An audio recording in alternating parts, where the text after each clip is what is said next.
We interrupt our program to bring you this. So I got the Titan 210 behind me from Blackhawk. I started this video with the assembly and the B-roll of my original motor, but it had a couple issues. It had a harness issue, a couple bolt issues, so I ended up sending it back. Like in the video from when I traded motors with my instructor, I gave him mine, so he's waiting for parts to come into it. He gave me his clean swap. He had a lot more features on mine than I had, that I'm assuming he paid for, so he really stepped up. He didn't have to swap motors. He said he has other motors to fly, but he really didn't have to give up his motor. There's only a couple of these out. I don't even think they're in full production yet. I'm not gonna review it for a long time, just for the simple fact that I'm a new pilot. I had 6 flights in training. I've gotten 4 flights since I've been home, hoping to get 1 or 2 this afternoon before sunset. So assume my review of this motor will be countless hours from now. I just don't know enough about it. I learned on a Moster 185 on a Adventure Pluma. That was an awesome motor. This seems to be an awesome motor. This gets me off the ground.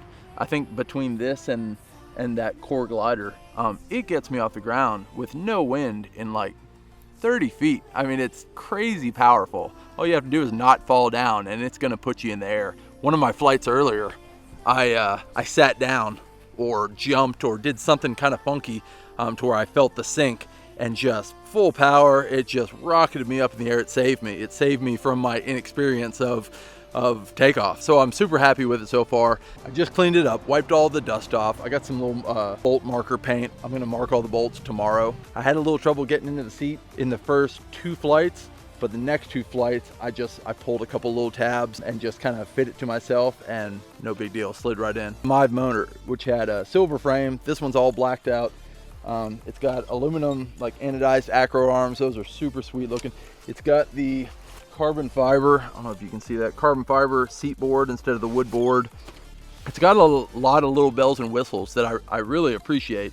And I'm still super thankful that Ben helped me out within the time, because I only have, what, 15, 16, 17 days left on my leave before I go back overseas for my job. I have about a month when I first get here. And so I'm super happy just to be able to fly. And I've gotten 4 flights in 2 days, and I'm absolutely thrilled. When I went down to meet Ben, he hooked it up with a Freedom Paramotor shirt and hat. So yeah, I'm gonna try to get my last flight for today, enjoy the buttery B-roll.